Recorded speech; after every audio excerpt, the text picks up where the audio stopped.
Well, we have to look at what the stories are front back page of the newspapers. Myself and Kojo Yankson, looking very handsome. Hello. And a sea blue suit. I love the suit. You're looking rather spiffy yourself. Yeah, I think man with class, you know. I follow a page on Instagram called Man with Class. Yes, you should feature on it every day. I wish. How was your night? Not bad. Had a good time. Not as wet as the night before, you can imagine. Not as wet. Not as wet. And the lights were on, which is also The night was pleasant. not as wet. Yes. The night. I'm referring to the night, Roland. What are you referring to?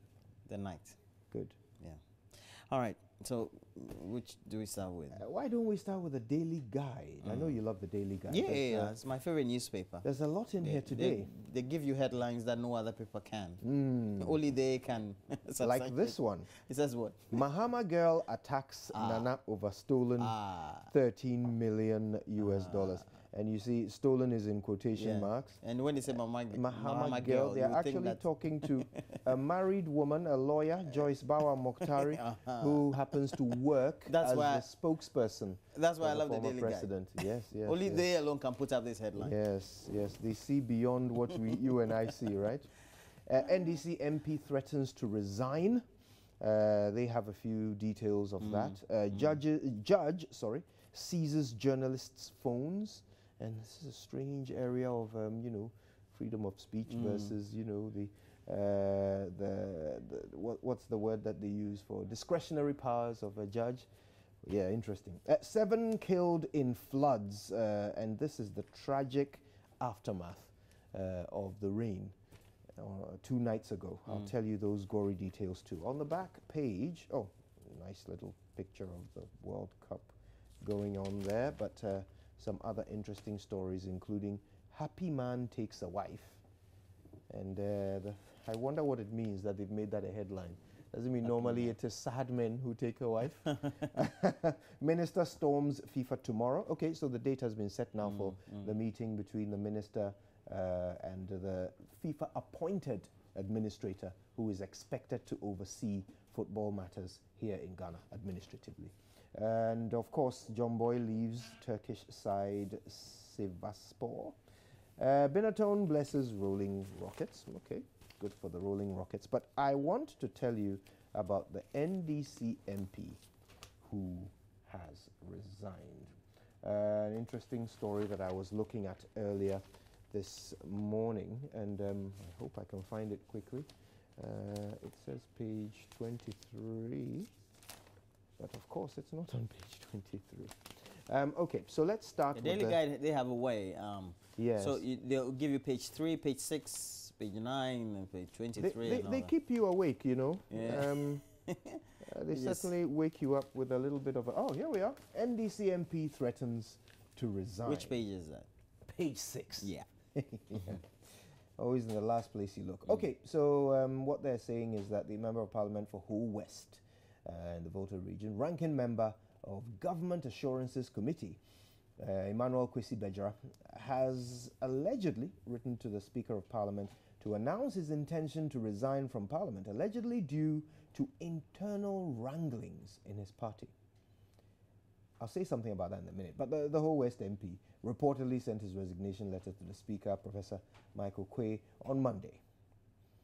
Now, Bejara is a strong ally and admirer of the former president, J.J. Rawlings.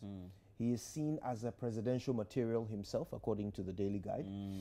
And he also is said to be against the comeback of the former president, John Mahama, to lead the party in 2020. I see. Okay, and has therefore not hidden his views against the former president.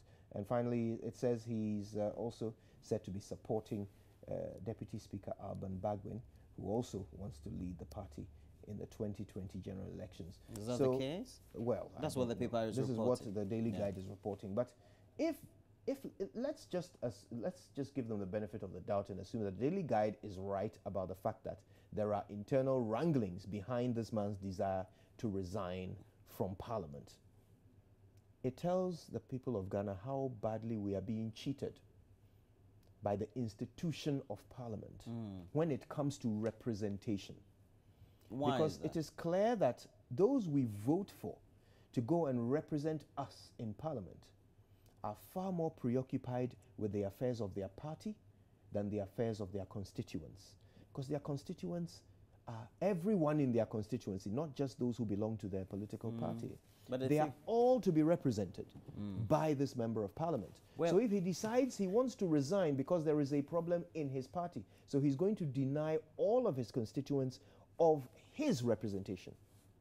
well, the thing is that he's there on the locals of the party. No, he's not. He is there. You see, even in the Because party, there's been even in the precedents party, in which the people have resigned from their party. even within the party, and they have to. he won an election Yeah, true. I do to understand. become the contender representing his party in that constituency. So at every stage, he's chosen by people who expect to be represented. But if you represent your party before your constituents, are you really fulfilling your purpose as a member of parliament? Okay, so you're saying they should just ignore the internal wranglings? No, don't ignore them, but don't resign because of them. it. Okay, that's You your know, position. deal with them. If there is a problem, solve it, figure it out. But don't deny the people you're supposed to constituents, represent. Because you're saying that Yeah. it's not every constituent of his who is a member or Of his voted for party. his party. Indeed. I think you have a very solid argument Oh, there. thank you. Yeah, even though I also have the divergent argument that, well, working and representing and having the peace of mind to represent your constituents also would have some linkage with how well you relate with your political party. I don't know. That is true. I can't deny that. That's absolutely But I think true. the overall interest of the constituents and the work he does as a member of parliament overrides whatever other interests that may come up or he has. And I indeed, agree. yeah, you're right. If he does have a problem in the party, his duty to his constituents is to solve that problem so that he can represent them with peace but of since mind. then, there's been, I'm told, some quotations from him, even though I haven't been able to authenticate that on other media platforms, that he said that there was no letter of resignation. Even Oh, though, he's denying it. Okay. Yeah, but that there is, though, some internal disagreement he has with his party, but there's no way But he's he's made not it public. seeking to resign because of it. Yeah, he's not made it public. He's not written a letter to the speaker, I'm told. So that's what he says, according to the media reports. Right. Yeah, so I don't know about that. Okay, and of course the carnage that this flood left behind is detailed shockingly by the Daily Guide. And There's somebody who gave me a linkage to somebody he knows, 32-year-old doctor, yes, I'm told, who yes, I don't know whether she's you'll also be been- referring to Dr. Dr. Ajwa Ishan Hayfron. She works at Ridge Hospital in Accra. Well, she went to she went to church in the evening, and on her way back, as a good Christian would, she offered a lift to two people, and of course the rains caught them. It started to wash her little Hyundai, I believe it's a Hyundai Elantra or Accent. Accent, you're right. Started to wash it away, and so they tried to get out of the car. They were trapped. Some rescuers, passers-by, started to help them out of the car. And they got two of them out. When the doctor tried to get out, she slipped, fell into the water, and was immediately rushed away, quicker than the rescuers could that's what happened. reach her. And so they haven't found her body, they haven't found a body. So her family is actually still appealing to people, in case they've seen her anywhere. But can you imagine the horror of this? There's another So tragic. Indeed. And this happened on Medical doctor. at Tishi Bush Road. Yeah. And then in Medina, distress calls were heard from a neighborhood that a 2-month-old baby girl had been carried away by floods. Essentially, a mother was horrified, terrified that two of her children were in peril. And so she sought help. Somebody came in to help her. She grabbed the older child and asked the other person to grab the younger one. And then tragically, this helper fell into the gutter. The water was rushing, and again, rescuers tried to grab them both. They managed to grab the helper, but the baby wasn't so fortunate, and just a few months old. Unfortunately, Very unfortunate. lost Unfortunately. That brings the tally to 2. And then there were more. Sadly, a mother and son who had gone to church. Some again, fatality in there too. Yes, yes. This happened, I believe, in Ashaman. Wow. And yeah, the part of Ashaman known as Middle East. This mother and son had gone to church again. And suddenly, when the rains began, they thought, oh my goodness, we've left some valuable items in the open. Let's rush home and, get them sorted. But they were washed away, and their bodies were found. Very sad. One body, I believe, was found. Let's see. The story says one of the victims. Oh no, actually, I'm reading the wrong part. The corpse of the mother was discovered behind the Melcom building at Fitter Lane, and the son was found at Middle East. Tragic Very story. tragic. And the rains were not limited to Accra or the Greater Accra region. In the Volta region, 3 members of one family were all electrocuted when the rain first of all blew off the roof of their home, and then pylon. And it was windy too. It was very windy for about 20-30 minutes prior to the rain. Yes. So it's just a very unfortunate. Banner headline: Mahama girl attacks Nana over stolen 13 million. You can read the details, but we talked about it from My Joy Online yesterday. And a judge has seized journalists' phones. It's an interesting debate on press freedom versus the powers of a judge within the confines of his or her court. We always tend to, in our moment of history, tend to get this sort of dichotomy, but also this sort of disagreement many of the times, whether it's a conflict between what the press and its role is, and the actions that are actionable that could be taken by the judge or members of the judiciary, etc. Sometimes it's a bit difficult. It's a bit difficult. But there's always a thin line, right? Yeah. Which there's an action taken by the press, and it's deemed whether it's within the context of the law or just conflicts with the law. Ultimately, a judge does have the discretion to determine that a case should not be covered by the press, or there shouldn't be live reporting. Yes, I know. Of a case. A judge does have that discretion. But then the seizing of the phones, I guess, is the interesting detail here. Yes. And in the US, they're a bit more liberal. Yeah. There are even live sessions of the courts on YouTube, etc. Yes. It's just, I'm hoping maybe by 70 years' time. 70? Yeah, maybe we'll get there. Africa. You don't think we can do it quicker than 70 years? No, it's not possible. The technology exists. It's just one decision required. Yeah, it's who to take that decision. 70 years' time, perhaps. Fortunately, all the politicians in Africa are lawyers. Yeah. And they have friends in the judiciary. It's not easy. So it's difficult. Well, let's do the finder, and then Kojo will do the rest of the newspapers as well. All of them? On the front page, well, you do the next. The front page, the front page of the finder has a story. Over 2,500 Ghana cards issued. Registration underway at Immigration, Prison Service. Groups push for new regulations to halt declining fish stock. And then we have Dom Kwabenya Roads C major facelift. That's a good one. NAPCO, over 10,000 graduates interviewed on first day. National Builders Corps, we're told. You know anybody who has applied for this? I don't, I don't. I haven't met anyone yet. Looking for interesting. 100,000. Over 140,000 of them have applied. I'm sure the numbers are. We should be tripping over them as we walk down the streets, but I haven't met even one yet. Nobody has contacted you? No. Hey, it's serious. Huh? It must be going so smoothly. Anyway, so we have NLA Partners VAG, that's the Veterans Association of Ghana, to earn illegal lotto operations. And we have VAG Lotto. We know what the new reforms are by the NLA to make sure that they bring all the underwriters of so-called private lotto under that sort of regulation. Even though we've had the disagreements being expressed by the private lotto operators, etc. They want a very liberalized environment. I have a question. So it is illegal to operate lotto. I think it's, without- it's yes, becoming illegal. yes.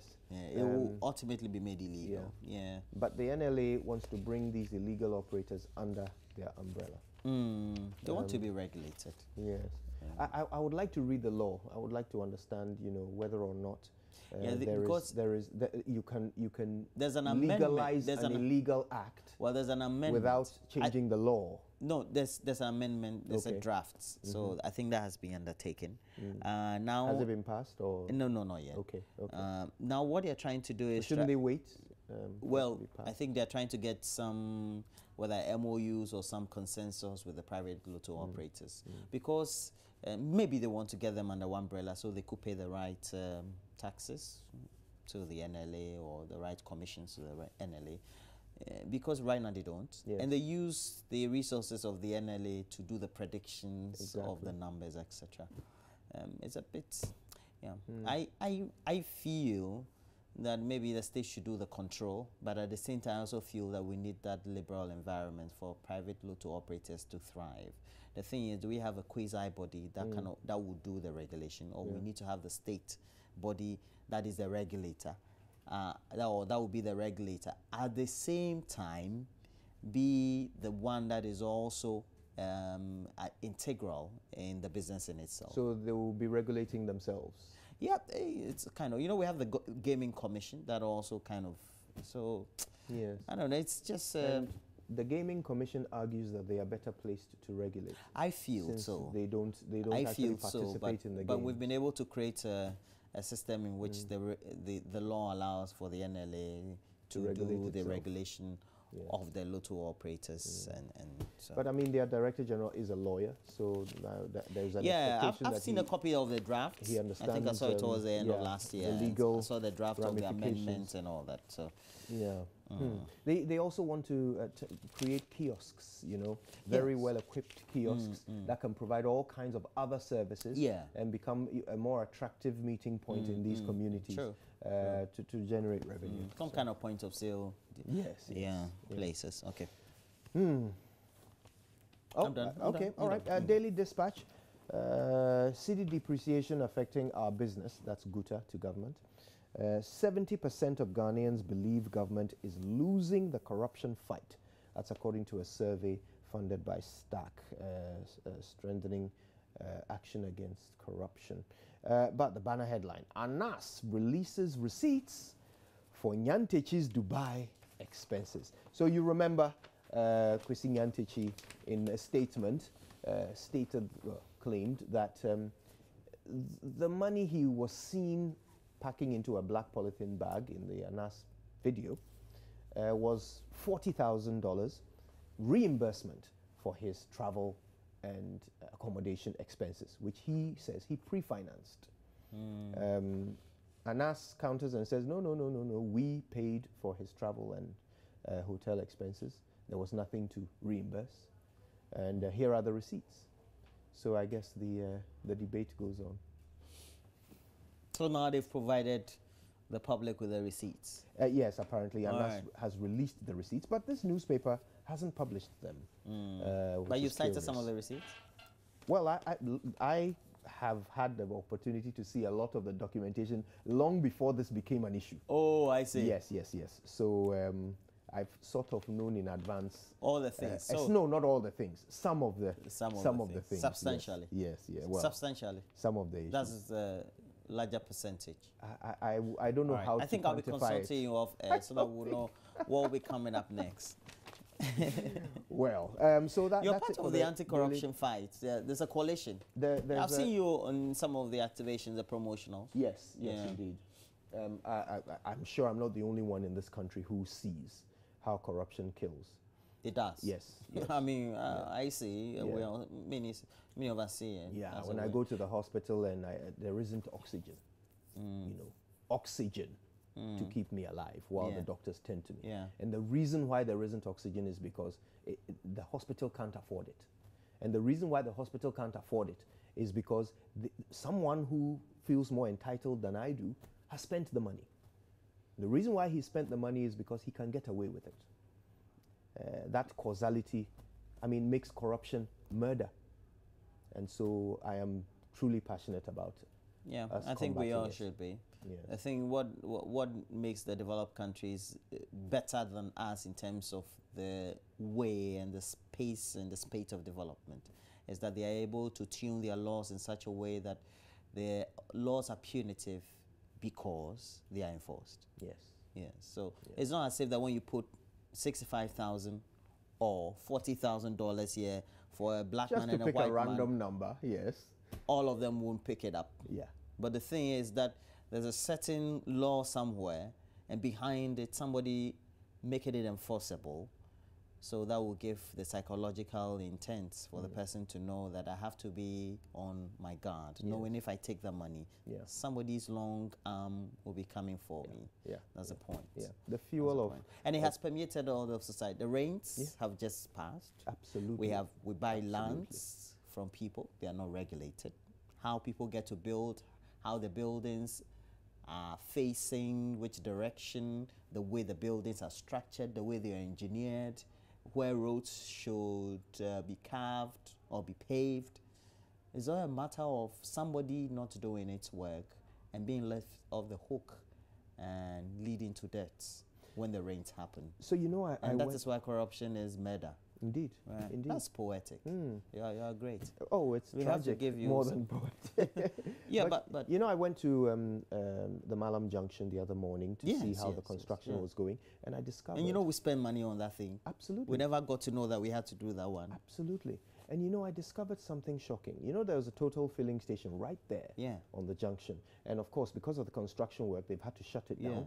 And the new culvert passes directly through this filling station. It goes through one of the fuel tanks, where one of the fuel tanks used to be. They had to remove the tank and pass the culvert through there. So what does that mean? That means that somebody who we pay a salary to do a job for government, gave the owner of this total filling station the authority to build on a waterway. No, was it originally supposed to be a waterway? Well, you see, if maybe you know sometimes there used to be the original culvert used to go round the side of it, okay? And of course, now that they are widening the culvert, they then had to widen the path. So it means that logically you can't build close to a drain. You shouldn't be giving people permits to build filling stations, you know, next to a drain. So now, of course, when they come back, and that's the funny thing, they will come back. Once the drain is built, they can operate above it. On it. Yes. When they come back, they'll have to find some other place to put their fuel tank. But this is the country we live in. You know, one person probably took 200, 500 cities to give this institution the opportunity to build in a place they wanted to build. But a place that was also detrimental to you and I. Charlie. So let me do the Business and Financial Times. Review industrial policy, implementation strategy. UGBS report urges government. They won't do it. Telemedicine takes off, millions to access healthcare via phone. Physical crowd, we can't. Anyway, Cocoa Board, Barry Calibo sign agreement to ensure sustainable cocoa farming. And Accra, after heavy rains, even the Business and Financial Times has found it prudent to put a social-cultural problem, a social development issue on its front page. It's a business newspaper. It shows you how serious the floods are. Charlie, we're all affected, aren't we? On the back page, MTN to announce winners of the app challenge version 5.0. Roshi Modman bounce out from Airtel, Tigo, Airtel, one of them. But she used to be with Tigo. Yes. The boss of Gifty Bingley. Yes. We're told now. Okay. There's also a new boss for MTN, I'm told. Yeah. Selo Madadivo. Yes. Congratulations to you, Mr. Dadivo. All set for the second edition of Ghana Beverage Awards. That's in there as well. Charlie. Some way B. You know, Manifest has a song like that. Yeah. All right. Ghanaian Times, tragedy, doctor and baby swept by floods. So their story focuses on the doctor. And the baby you're talking about. On the baby, yes. Herbalist in trouble for marrying a 16-year-old girl. I wonder what kind of trouble. I certainly hope he's punished for that. A 16-year-old is definitely beyond the Below the age limit. For marriage, Yeah, it's 18. Yes. Yeah, okay. But the age of consent for sex, I think, is 16. I need to double check, but I think it is. Who West So when you're MP 16 and you have sex, it's cool. That one. Apparently, yes. Yeah. So our laws pretty much make it possible. I think there's some countries that even sex. have lower rates than that, right? I can't think of one, but 13. 16 seems to be pretty common across the world. Yeah. I think I've seen 13. Somewhere. Oh my gosh. I'm not too sure. Everything is possible in this world. Oh. Yeah. Who West MP resigns, according to Ghanaian Times. They say he's actually resigned. 15,000 babies born with sickle cell annually. We learned a bit about this yesterday. Inside today, it says 6 in court for transporting marijuana. Where do you stand on this whole debate on whether or not marijuana should be legalized? The thing is, you know, the developed world, America, Canada, Europe, they have the proper health systems when there are repercussions on issues. The thing is, do people with long use of marijuana get delirious, have mental problems? I'm told that there are studies that are indicating otherwise, that there are more causal issues that are responsible for mental health problems. So I don't know. For me, if we can have the right sort of regulation, which by precedent we have not shown the tenacity to as a country, as a developing continent, I don't know whether we should legalize it. I mean, you've done your research, and I'll be honest with you. But having watched and read about and research about it, it's got some positive uses in terms of what you use the raw material for, and all that. It's all about control. But if you ask me, we don't have. It's like telling people, you know, the developed world, they tell them you should plan their family. They tell us also to plan our families. Yes. But if you look at our thinking process or our thought process in the developed world and the developing world, you can see there's a vast difference. So you think we're not smart enough to No, we're legalize smart, marijuana? but not that we're not smart. We're not smart enough to take care of the effects of the legalization. I think that's what I see what you mean, and like I said, you've done your research. I like to think about these things scientifically, because I'm not a stakeholder, and so I can't. As in, you don't smoke it. I've you never don't use smoked it. marijuana. You've never used it. You know, I'm a bit of a boring guy. I don't drink. I don't smoke, which means I have other vices, chocolate. But I'm not a stakeholder, so my position on it can't be based on experience or anything like that. It has to be based on science. And I've been fortunate enough to speak to clinical psychologists who have understood the science of marijuana. And they say that when it comes to mental problems, you know, permanent mental effects of marijuana, it is only if you have a certain predisposition to a particular kind of schizophrenia.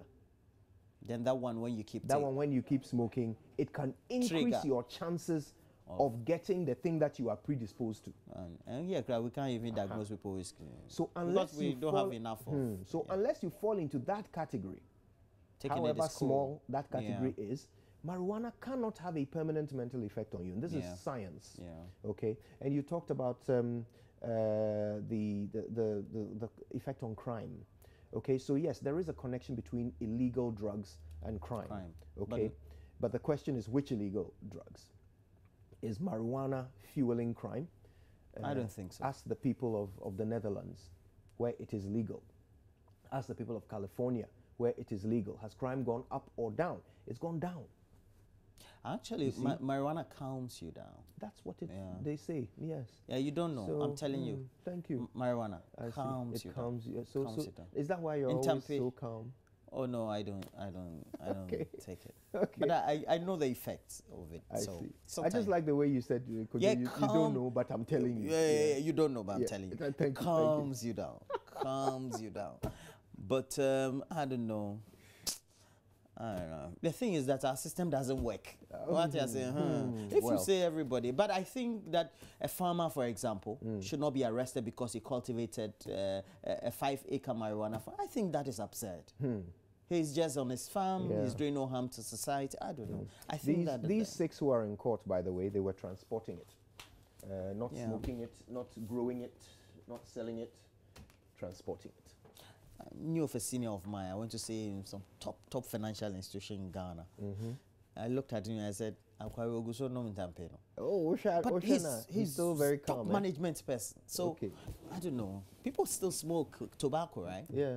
Yeah. Charlie, let's do myjoyonline.com. So why not? we got to myjoyonline.com. The number of stories there, but just please get interactive with us. It's cool for us. So we urge you. JoyNews on TV is our regular page on Facebook, and MyJoyOnline TV is where you can watch us on YouTube as well. So could you let's go to myjoyonline.com. All right, and we'll start with this one. Too late for banks to use IPOs for 400 million Ghana cedi minimum capital. That's the Ghana Stock Exchange telling you that if you fail to plan, you plan to fail, right? Yes, there's a period of time through which an IPO must be processed, and by the time that period is over, your deadline for reaching your 400 million Ghana cedis would have lapsed. And we know the deadline set by the Bank of Ghana is December. Yes. So, if they had wanted to raise money through an IPO. All right. Right now, we don't know which banks can't raise it. So we'll see. I'm sure in the next 3 months, the chickens will be coming home to roost. Yes. We'll get to know. Yes. Oh, we shouldn't say we don't know. We should say we can't say.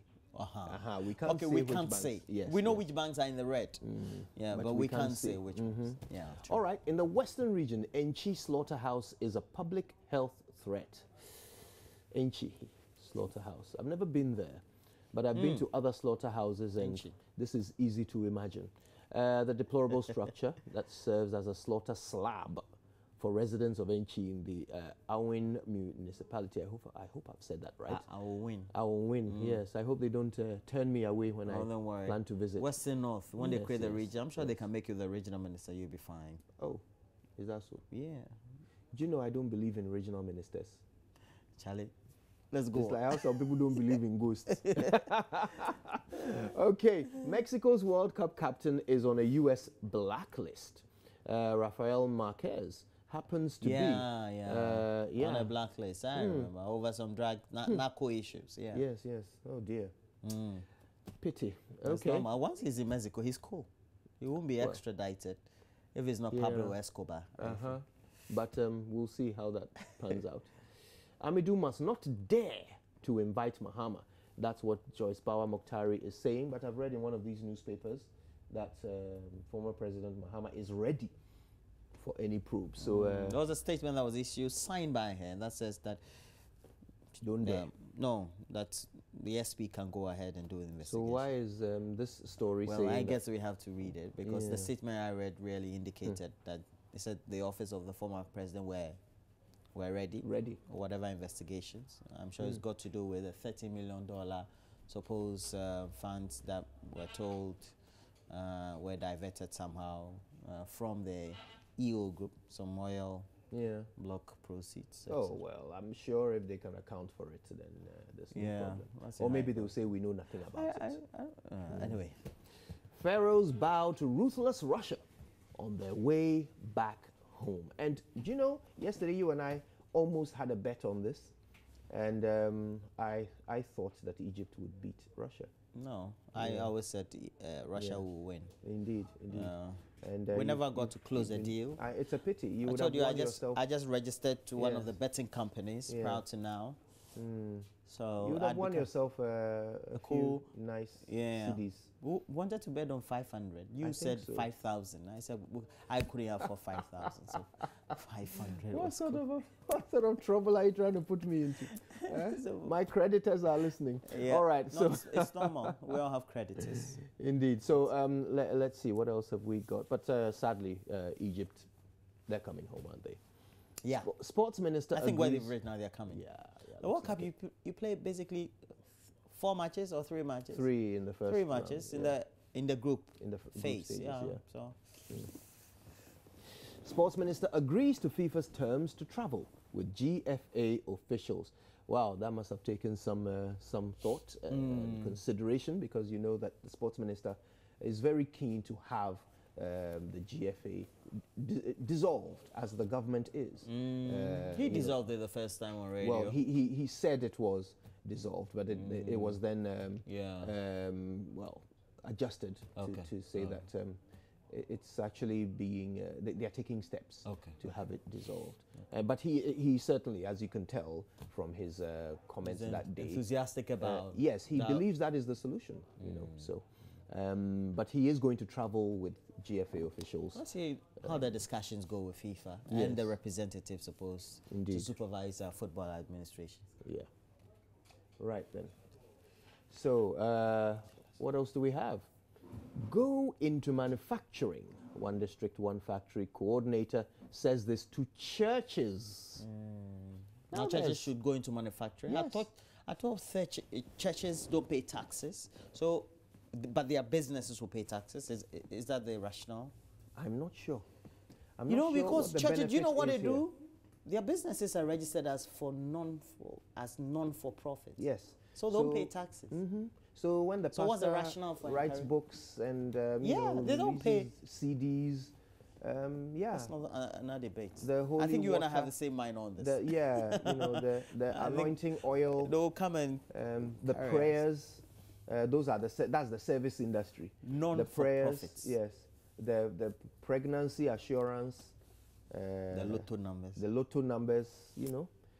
First Lady calls for prioritizing healthcare at various stages of conception. The First Lady, of course, is very, very concerned about maternal health, and this is her latest call.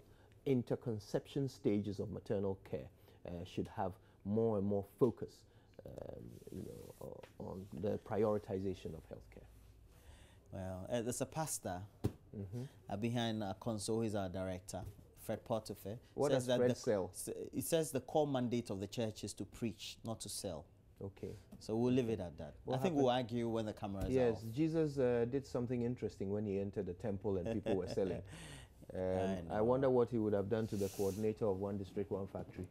If my pastor is watching, good morning to you, Pastor Ado. Good morning. How now? You are hoping you don't get excommunicated. Well, we don't do that in our church. Is that so? Yeah. Okay. I think I'll only be admonished. So you have diplomatic immunity. Sharp. Charismatic immunity. Sharp. Lucky you. Sharp. I'm a Methodist. You're a Methodist. So good morning, all reverends. And why is your how do you call your Wesley Cathedral? Okay, Cathedral. Where's that? But I visit so many churches. So so it takes a while sometimes for me to circle back to the Methodist Church. But great theological living. Yes, well, I think there are so many. Where did you go? Let's say last week or 2 weeks ago. Do you know Empowerment Worship Center? Achimota? Yes. Gideon Danso? Gideon Danso. Okay. Yes. Right. I went there. I think you dress like him, that's why. Really? You have some affinity to You Gideon think so? Danso. Yeah. We have a lot more in common than just that. You see, huh? Okay, so Benedict also has a latest sports. Yes, Roland and Kojo. You're talking about churches. Well, I also attend Watered Garden Church in Dansoman. Watered Garden? Yeah, and my pastor is Prophet Achu Manasseh. Yeah, that's a good man. You know, his brother taught me. He's a twin. Yeah, he's a twin. Achu and Niche. Yeah, and our prophet is Achu Manasseh. My teacher was David Copperfield. Oh, okay. Oh, okay. So I've seen his twin brother before. Be adopting One District, One Factory? Mr. Copperfield. Or will you be going into One Village, One Dam, since you have a garden to water? Achu Copperfield. Roland and Kojo, I mean, when you were reviewing the stories on my John Online, you spoke about the sports minister. Yeah, we'll be flying to. Well, there's been a new development. That's Zurich. Right? Zurich. Now FIFA has mandated 3 of their members to come to Ghana. Wow. So they rather will come to Ghana. They will arrive tomorrow, and the meeting will be on Friday. So a 3-member delegation will fly from FIFA's headquarters to Ghana to engage government as well as some football officials. We thank them for saving us business class tickets, $10,000 per head, what's it called, unaccounted interest Is that what they call it? Unaccounted imprest, yes. No, impress is... no, it's not unaccounted. Impress usually, you just come and retire. There is a term. I'll remember it. Impress. And this happens on every trip. They give you $10,000. Unaccounted. Yes. And also impress. Something impress. It's not unaccounted. And with the World Cup, there was a story about Rafael Marquez, the Mexican player. He's not allowed to drink the same water as the other players and do certain things as the other players. Things that are coming from the US, because he was engaged in this money laundering issue in the US. So he's been banned from using anything that is affiliated to the US. So the Budweiser man of the match, he can play his heart out, do anything he will do in the game, score 1,000 goals. He will never be nominated as man of the match because the man of the match is being sponsored by a US company and he will never get it. And also, he's not able to drink the same water as that of the players. Some of the water being used at the tournaments are produced by a company in the US. So he drinks a different water from that of the players. You mean that's what you guys are reporting from Russia? That no, very interesting story. But if he was drinking, if he was drinking the water in his hotel, how would you know? Well, unless maybe he's drinking it in his hotel. You mean publicly? On the pitch, he will not be able to take anything. Okay, the things he can do, maybe he will do in secrecy. So if you're in your room and you're taking things... Who sponsors the Mexican jersey? The Mexican jersey is Adidas. Yeah, they wear Adidas. Okay, that's German. They wear Adidas. So anything that has got to do with a company in the US, he will not be able to, wear it. But I think the money laundering charges are also linked to narcotics. Also with narcotics as well. He's 39 years old. Yeah, he's 39. He has great experience. He's the most experienced player in the team. And this is his 5th World Cup as well, Marquez. Yeah, he's been in the team for a very long time. Yes, he used to play played for Barcelona. Barcelona, exactly. He's the captain, right? Yeah, he is the key man in that team. And also, we'll talk about Russia, how their fans were not enthused about this tournament because they thought that their team, Asa, and now their team is doing very well at the tournament. It is very, very interesting that when they were coming into the competition, they were criticized. Even Putin, the president, criticized the team that there is no hope. This team there, I'm not sure they will even win a game. So they're just surprising everybody. They are surprising. But that's good. It means that they really have no pressure, do they? They don't have any pressure on them, and they are doing very well. And yesterday, they have no pushed pressure. Egypt in that tight corner, and now we are all doing the mathematics to see how Egypt can qualify, which I don't think is possible. And Sepp Blatter is also in town. He's been banned from all football-related activities. But so which town is he? But he can watch Putin has matches. invited. No, you've been banned from all football-related activities. You cannot even go to the stadium, but Putin has invited Sepp Blatter to come and watch some of the matches. So he's in Russia now. He will watch the game He will watch Mexico's game and watch one other game involving Portugal. So he will go there to the stadium? Oh, he will go there. He's already in Russia. Now about wickedness, yeah, he's already in Russia. But Putin is, you are talking about Putin. He can even stop the World Cup today. Well, so you have other sports stories as well? Yeah, we have other sports stories as well. Obviously, it's all about the World Cup. And Senegal did something amazing. Their fans, after yesterday's game, you know what they did? No. They stayed behind in their section. They cleaned the place before they left the stadium. Cleaned? Yeah. Wow. That was very awesome. You have Do they clean their countries like that? Well, that I can't tell. At least I'm reporting what I saw at the World Cup. So, all right, that's a good thing. The last sanitation day, where were you, Benedict? Yeah, it was home. I was around. Yeah. Around what? All right, so we have to take a break. And when we know that Benedict has all the sports for you, the best place for you to be is right here. Please stay on. We'll be right back.